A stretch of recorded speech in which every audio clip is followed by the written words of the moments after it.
My father believed in moderation in all things. He never smoked, never drank, and only had 12 kids. My father was clerk of the circuit court for 40 years, and I succeeded him. The two of us in tandem were elected clerk of the circuit court once every 4 years, 17 consecutive times. Been going to the First Methodist Church here for over 100 years, my family has. I was treasurer for 11 years, chairman of the board for 20. I was an athlete in my younger days. I played football for the Pirates 75 years ago. My son was the most valuable lineman in the 60s. My grandson was the winning pitcher on the 92 State Little League champs. I went in the Army as a $21 a month private.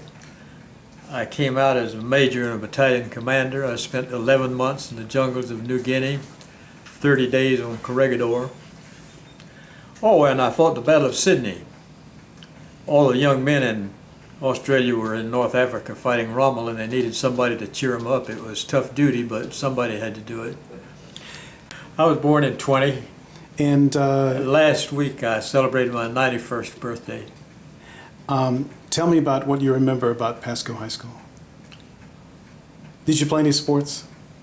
I played football in '36, and we beat St. Leo 7-0. It was a prep school then. Who was the coach for Pasco? Alan Ince and Dick Wilderson. And you played, what teams do you recall? Did you travel very far? Well, the away games? We traveled far away, 21 miles north to Bushnell and 20 miles northwest to Brooksville. Do you recall what your team record was? It wasn't too good, but we beat St. Leo 7-0. Did a lot of people come out to watch the games? Well, usually 200 or 300 people in some small rickety stands. Did you play basketball?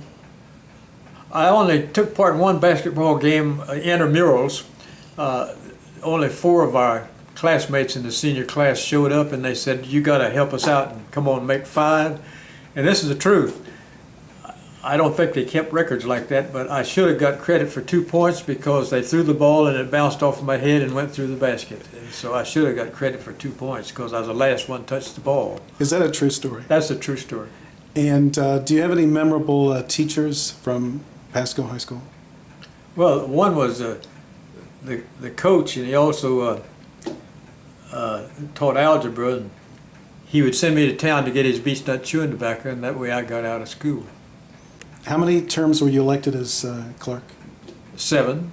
And did you normally have opposition on the ballot? 3 times. Was it close, or did you win by a big margin? No, I always won by a big margin. What were your duties as the clerk? Oh, you're a county recorder, collector of delinquent taxes, secretary to the Board of County Commissioners, controller for the county finances. My father was clerk during the Depression, and I remember he went up on the roof and repaired the slate roof on the old courthouse. And he and I together set the clock for 65 years. You set the clock by hand? Yeah, you'd go up there and move the hands, you know.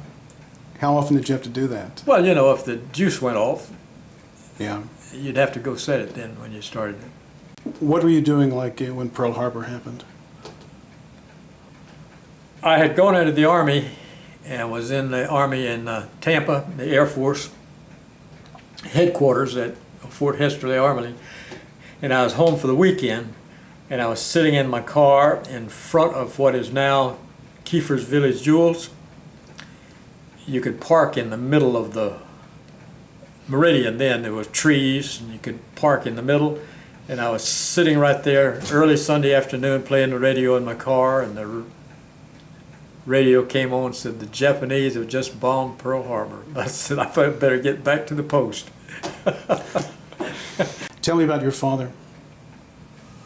My father was the greatest man I ever knew. And anybody else that knew him would tell you the same thing. he lived to be 102.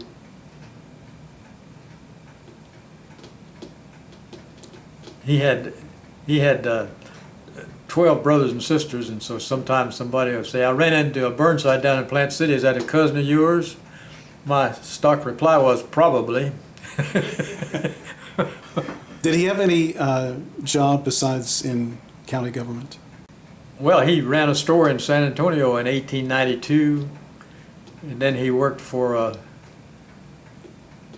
the Ellsworths out at Jessamine Gardens until he was elected clerk in 1908, and so he served there as clerk for 40 years. But he had a green thumb.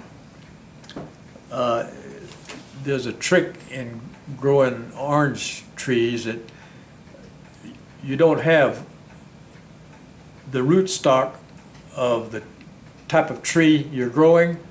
You have a lemon or sour root to withstand the cold, and then you graft the sweet orange or navel orange or whatever Hamlin to that rootstock.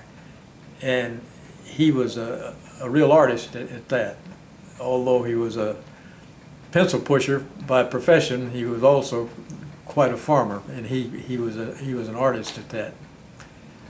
I used to think he'd just stick something in the ground and it would grow, and later I realized that he was sticking it in the ground under the eave of the house where the water would drip down.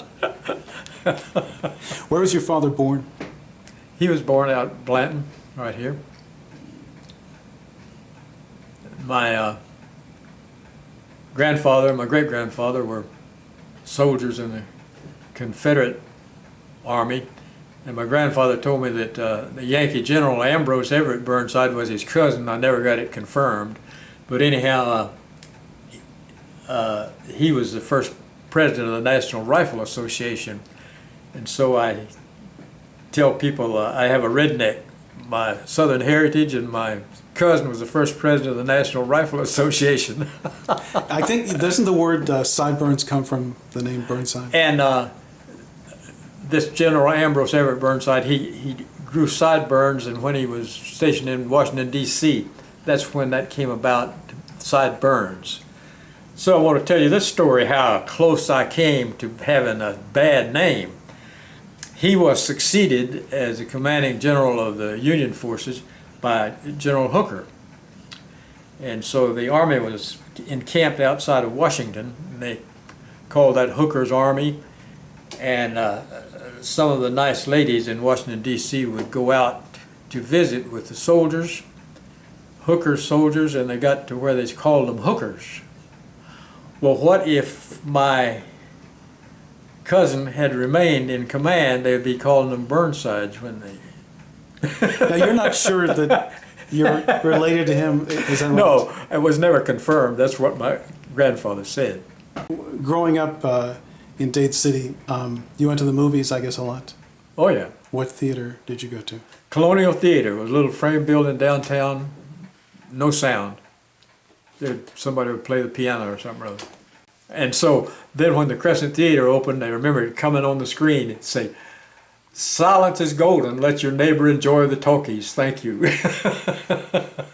I'll declare, some things just stick in your mind, you know? Yeah.